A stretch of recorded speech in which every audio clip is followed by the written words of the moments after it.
حبايب مطبخ سارة، غدانا النهارده هو طاجن بامية باللحمة.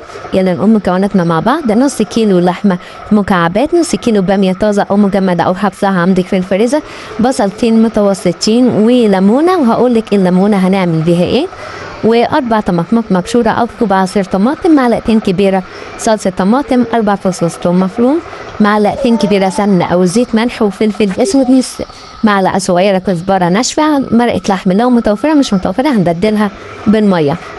يلا نقول الطريقة. هنشوح البصل في السمنة لحد ما ياخد اللون الذهبي ويتبن معانا، هنضيف عليه اللحمة وهنقلب برضه لحد ما تاخد اللون الذهبي معانا. بعد كده هنضيف الطماطم والصلصة والملح والفلفل، وهنغطي اللحمة بالمرقة لو متوفرة لحد ما تنضج كده تقريبا 3/4 السوا. بعد كده هنجيب بداية تانية هنشوح البامية. ده لو حبيتي، لو ما حبيتيش هتضيف البامية للحمة مع الثوم والكزبرة الناشفة، وهنسيب الخليط ده كله لحد ما يستوي على النار هادية.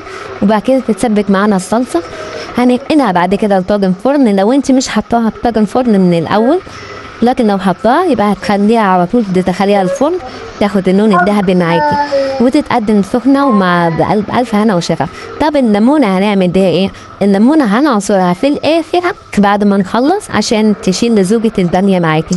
لو عجبتك الوصفه ما تنسيش تشتركي في القناه وتعملي اللايك الجميل بتاعك.